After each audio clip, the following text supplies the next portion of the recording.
Well, hello, hello. It is Sarah Jane with your June energy forecast. I can't believe it. I say this every month. Here we go. We're in the 6th month. We're almost halfway through 2019, and it's going to be an even more intense month than May. So, as many of you know, tomorrow is the new moon. The new moon is in Gemini, and for a Gemini who's just gone through and started my new yearly cycle, this is around relationships. This is around communicating and using our voices in a good way, to really stand in our truth and really allow our physical bodies to have a visceral experience of desire of what we truly want, and have the clear-sightedness to actually know that what we're asking for and how our bodies felt sense about that can sometimes go out of alignment with all the busyness and the intensity and the speed at which things are happening. So new moon tomorrow.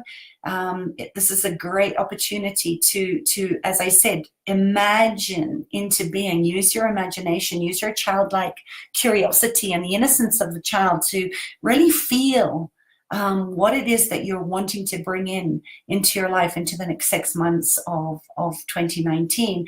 And as we sort of continue this theme that was set for May, which was all around healing, that deep Chiron wound, the wounded healer, to be able to see our blind spots and also acknowledge the resistance that's coming up for many of you. I certainly have been experiencing that in my body, and a lot of old anger that's sort of catching me by surprise. And maybe you can relate to that too.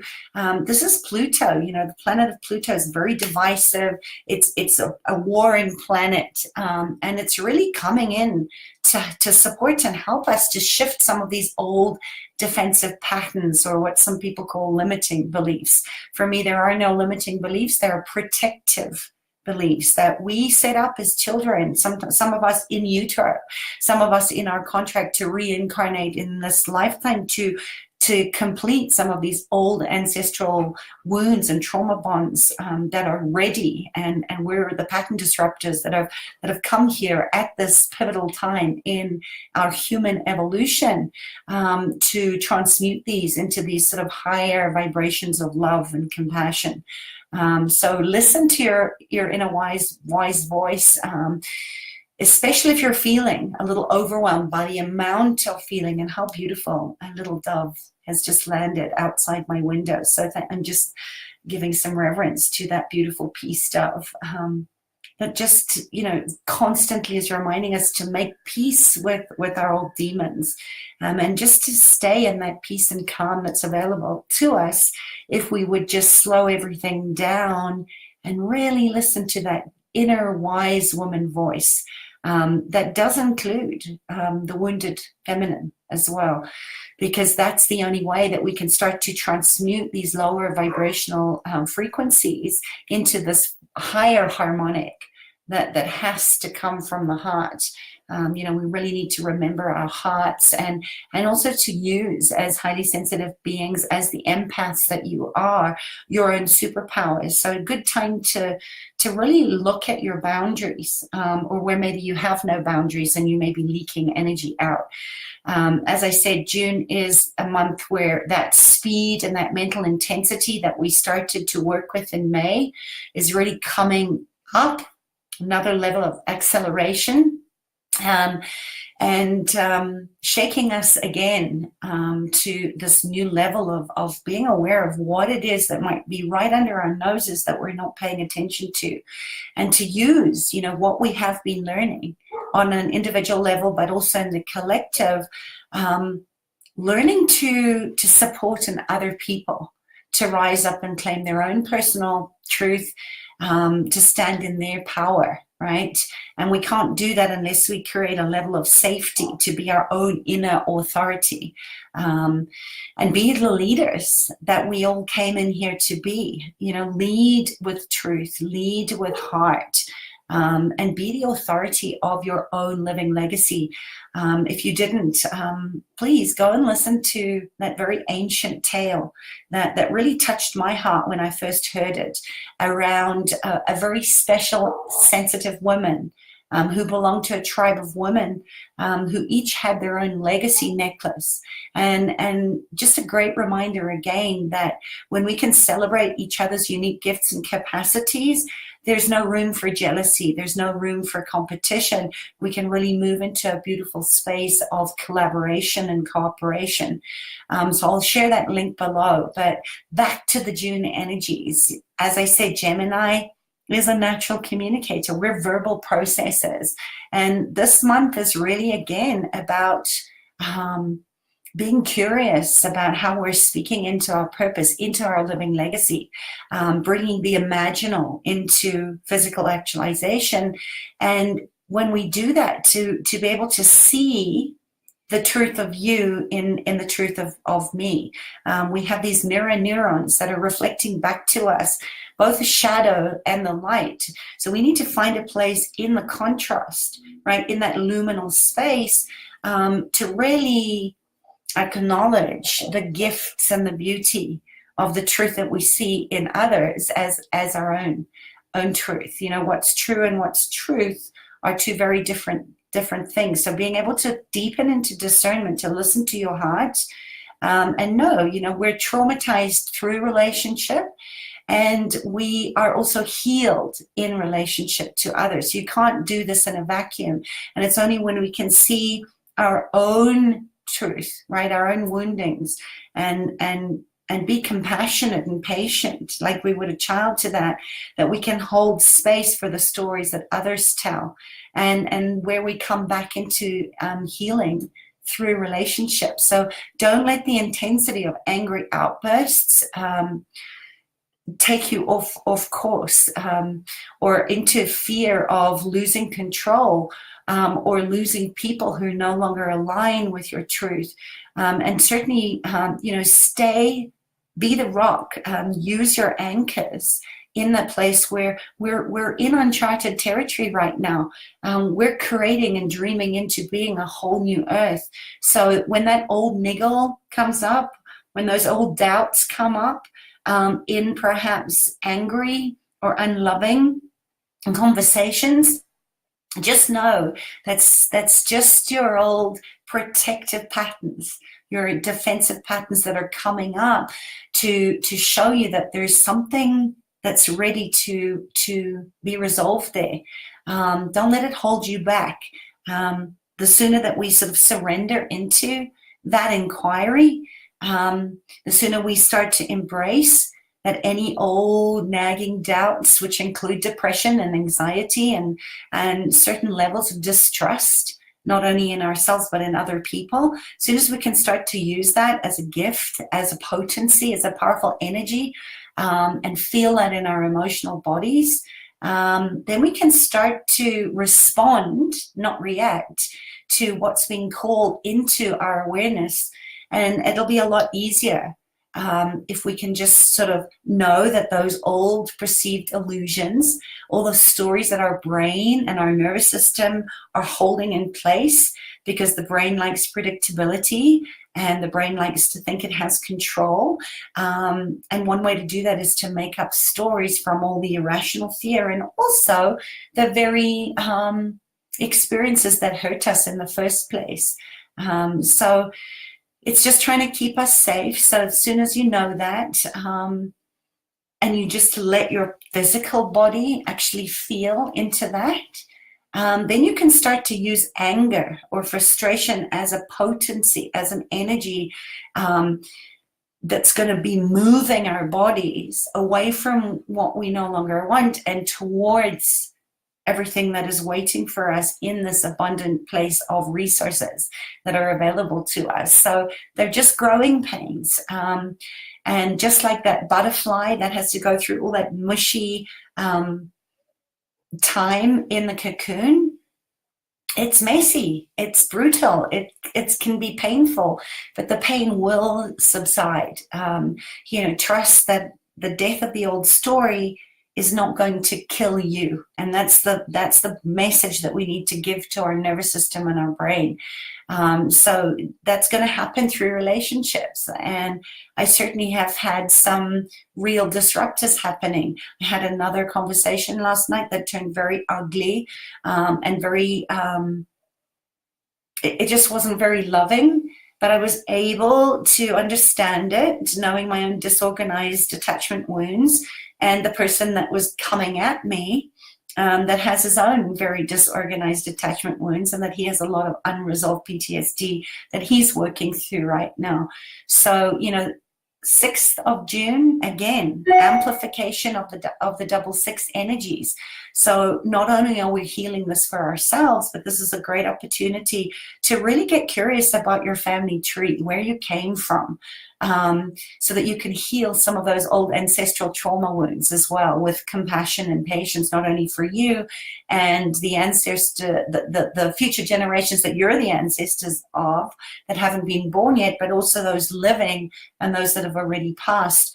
This is the beautiful work of epigenetics, where we can turn on or off those markers that predispose us to some type of chronic dis-ease, which is just the opposite of ease.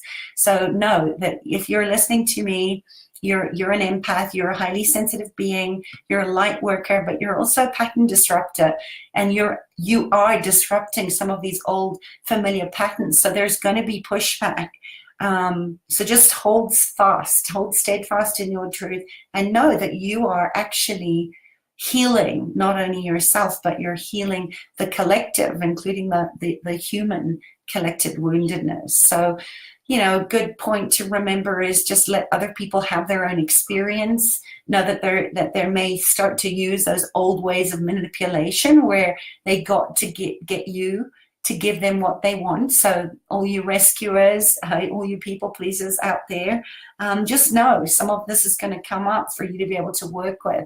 And it's not your job to make other people feel good. You can't heal what's not yours to heal.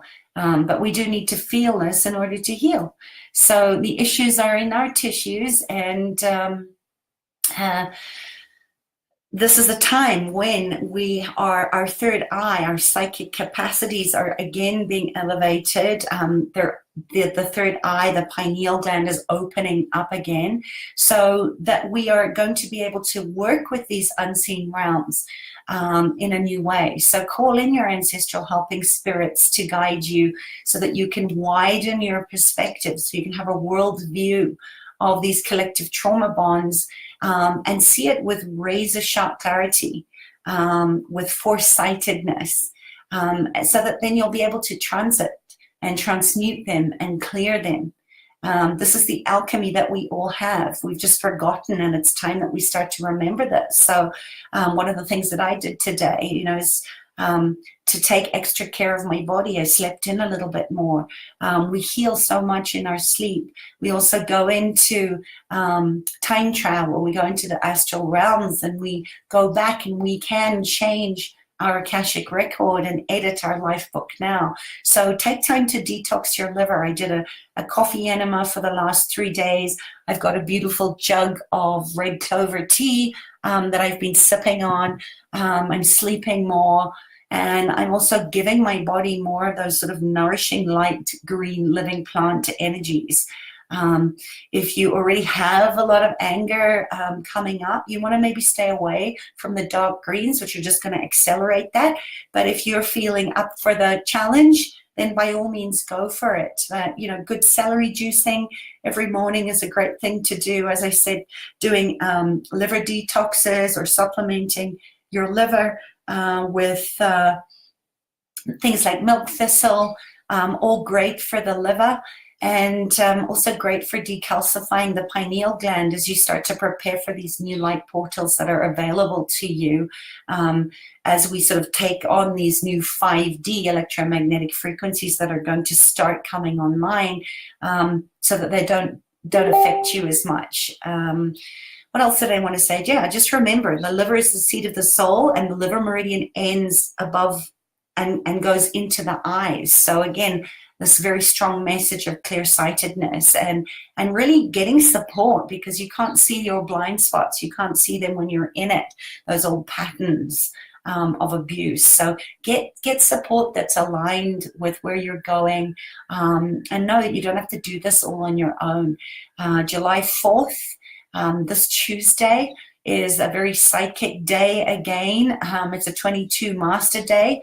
So great time to just, as I said, start to just slow things down in the mind, because we've had so much of this mental intensity coming to us.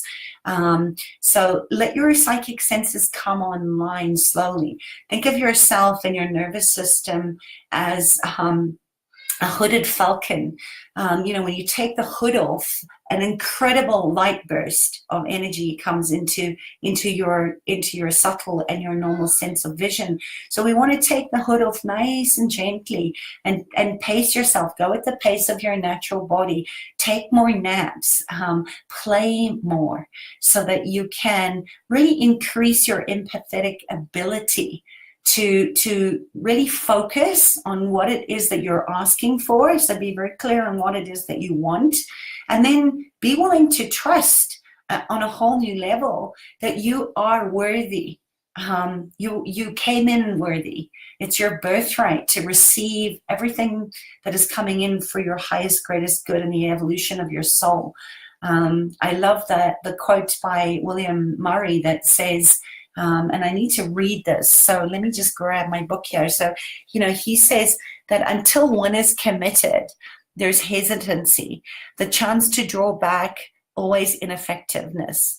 Concerning all acts of initiative and creation, there is one elementary truth, the ignorance of which kills countless ideas and splendid plans, that in the moment one definitely commits oneself, then providence moves too.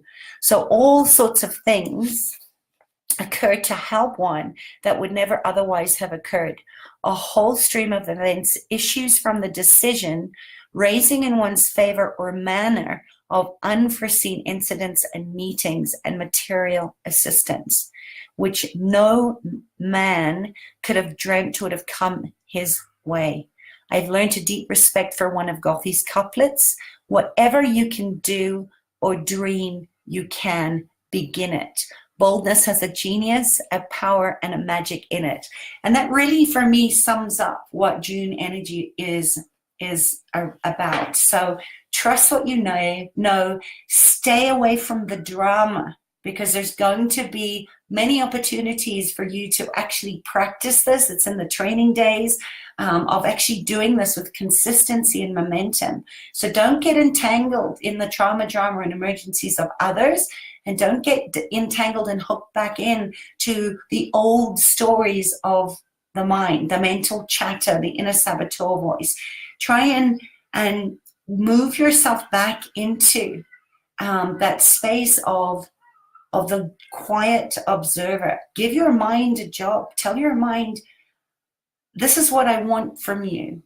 Can you just stay and not interject? Can you not interrupt my process right now? Could you just be the quiet observer for me?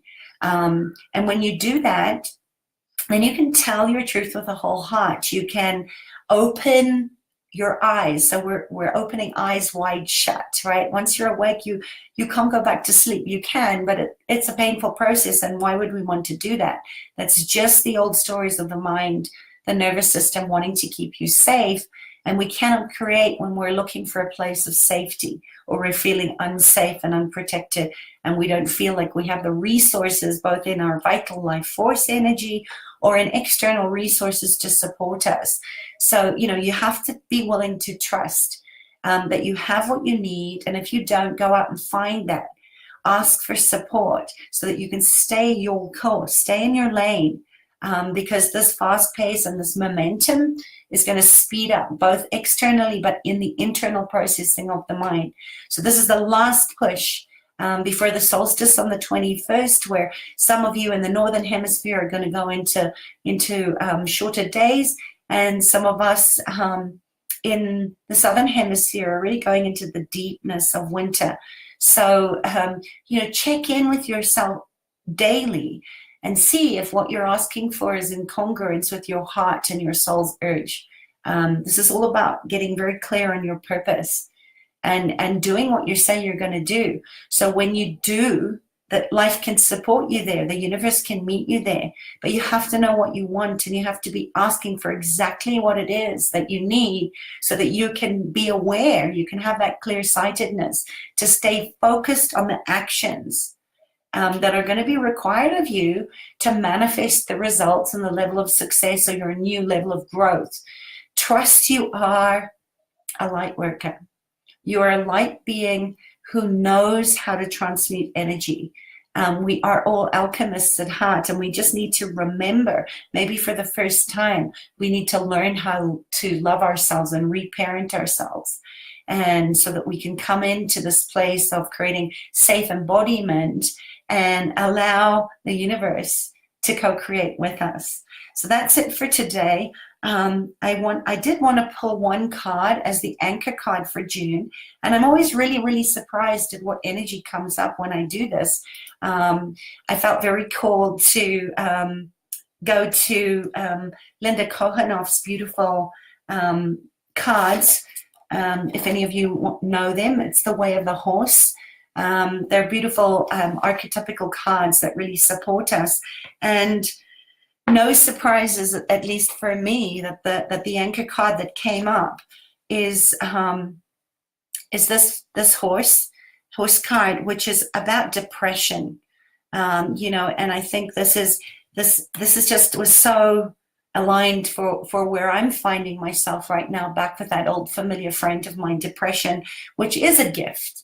But it can be incredibly debilitating if we're trying to resist allowing our bodies to have deep rest. It's just another way of looking at depression. And if you know, this is a very chunky book, so I just wanted to take some pieces out of depression, which is in this card a little bit around learned helplessness. So again, going back to all you empaths out there that perhaps have leaked your energy out, and you have some level of addiction to taking on the world's depression, on the world's heartaches, and where you put your heart to all the beautiful concerns of what you're not liking come up in the world. And just think about, a very loyal old draft horse, or an elephant that from a baby was ripped from his mother and staked to the ground, that grows up thinking, even though he's big and he could pull that stake down, he doesn't, because he's gone into this idea that this is how life is. So, the loyal old draft horse is very similar. He just thinks this is his lot in life, to continue to pull heavy loads through a very relentless gray fog. And any of you that know depression know that it seems like this gray fog that's never going to lift. And the gift, of course, in depression, and there's many of them that I've certainly experienced in my life, and I continue to practice being able to be in my depression. Hi, Melody. Yeah, thank you. Is the depression signals that the path you're taking doesn't coincide with your life's purpose. So looking for a new direction that gives you energy, and you'll get back on course. That's the gift of depression, and pretty much what June is asking of us. It's very difficult. This is the challenges that I've just spoken about, but I love it. You can't make this up. The synchronicity of when you actually ask for support, that exactly the right guide shows up for you. But the challenge from this beautiful horse that's stuck in a dark fog is that it's difficult to change old patterns. Remember, they're protective patterns, they're defensive beliefs that you set up as a child when your needs weren't met, or when your environment, your primary caregivers couldn't show you how to ask for what you wanted, or perhaps that you were never listened to. And the one thing we all have in common is that we all want safety, connection, and a sense of belonging, sovereignty to ourselves, to know that we're making a difference, that our needs are honored. And of course, connection, to be part of a tribe, so that we can go into this beautiful energy of co-creation and collaboration, that we don't have to do everything on our own. So, again, as I said, great time to work on the ancestral trauma wounds and the trauma bonds of intergenerational trauma, and get curious about that this month, because this is all the social conditioning and family expectations that often bring up this place of learned helplessness where, we think, how am I ever going to change this? This has been this way for so long. Who am I? Who am I to be the one that disrupts the pattern and ends the cycle of abuse? So resist the pressure to become a workhorse for others' mundane ambitions. Again, go back and listen to the June forecast, because I think I hope that I expressed this and explained what this really means for all of us. But, in a word, and I'm reading from the book, where we're taught to ignore our emotions, dreams, and true passions. And this is specifically relevant to you empaths out there, you rescuers, you A-type personalities that are striving for perfectionism, to reach somebody else's unrealistic standards. This really applies that where we enter blindly into the wrong relationships and the wrong jobs, depression is our emergency brake. So if you're feeling like that, and you've got some of this old frustration and anger coming up, see it as a gift from that depression. She goes on to say that one of the most efficient ways out of this emotional quagmire is to ask two questions. What activities or relationships are draining my energy? And what new direction gives me energy? And I spoke a little bit about this yesterday on yesterday's Facebook Live within the True Nature Medicine Tribe. So, great questions to ask. If depression's messages were so easy to accept, the psyche wouldn't have to resort to such tactics. And I love that, because this really is that emergency brake where we're asking to really get back into congruence and to get the support that we need. And if that means that you may need to take an antidepressant, or, to check in to a place where you can just have some peace and quiet, then do it. There's no shame in any of this. In fact, it's one of the most greatest acts of courage that you can give to yourself and the people that you love. She goes on to say that the genius behind the stagnation, right? Because depression is pushing things down. And when we push things down into our body, eventually the body's going to say no, right? We can't squash what has to be birthed out of depression for very long. And it does feel like inertia. It does feel like stagnation. And maybe a lot of you have been looking back on the last 5 months, like I certainly have, and wondered, why so many of the things that I thought that I had resolved are coming back at me on a whole new level to explore, and all the shoulding. Those old patterns of shoulding and coulding and shaming and blaming and regret, all those distracted implants are coming back at me. So just know, this is a way to move them out. So I continue at the genius behind stagnation after months of lying listlessly in a darkened room. We finally get ourselves out of bed. Celebrate the small steps. I'm sorry, that was me kind of going away from this, because she was describing a story about a man who couldn't get out of bed to take photographs, to see the world through the lens of his camera, because he was feeling so depressed at what he didn't like to see in the world. So another few key points. Depression is the soul's last ditch effort to assert itself in a climate that fosters a rigid, socially sanctioned persona. It works for horses too. It works for all animals too. So, tread with kindness, tread with patience and compassion, not only on yourself, but others that might be going through a moment or a time of learned helplessness coming up again and depression showing up. And look at where people in society, in corporations, in any kind of gathering, or treat other people like workhorses too. Remember, I said that we're traumatized through relationship. We're also healed through relationship. So, you know, depression is our natural reaction to a long-term suppression of significant emotions and dreams. So the next time you're overtaken by this gray, beautiful, listless mood, the dark horse is another way that I speak to my depression. Try listening to it.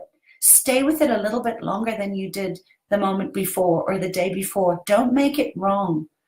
When we can do that, we can meet it with compassion and we can bring it out of the gray into the dark.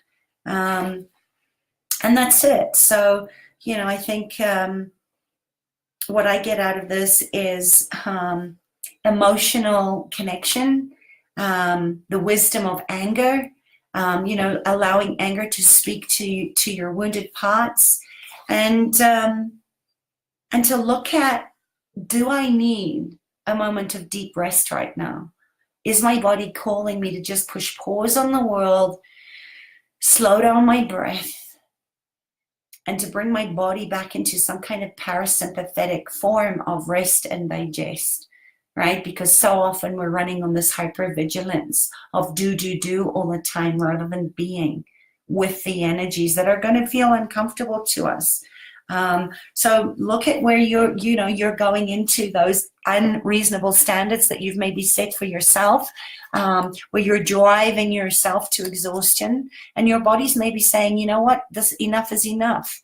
This is the time to look at your own internal boundaries. Where are you self-abandoning or rejecting you?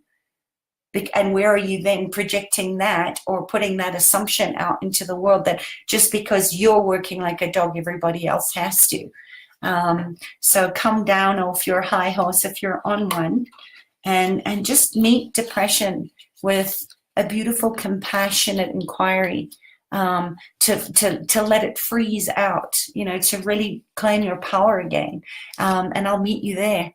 And of course, join me tomorrow for the weekly energy spiritual forecast from Animals as Messengers. I do that every week if you don't know it. So the best way to get notified of that and maybe ask for your own one card draw to set you aligned with your anchors or stakes or your medicine guide for the week, please join me over on Sarah Jane Farrell, my animal communication and healing page.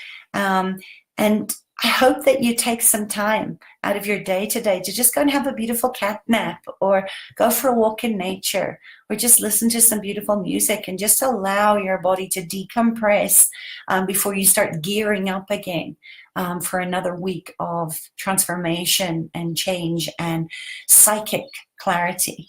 I love you. I see you. I honor you. Let's make June an incredible month of collective healing and transformation. And just know, you know, you play a really, really big part in all of this. The world's not waiting for someone like you. The world's waiting for you and what only you have to give to the world. And you can't do that if you don't know what you want. So spend some time in inquiry and meditation, in your journal, and maybe just do nothing for the rest of the day. All right. Take lots of care of yourself. Bye. Mwah.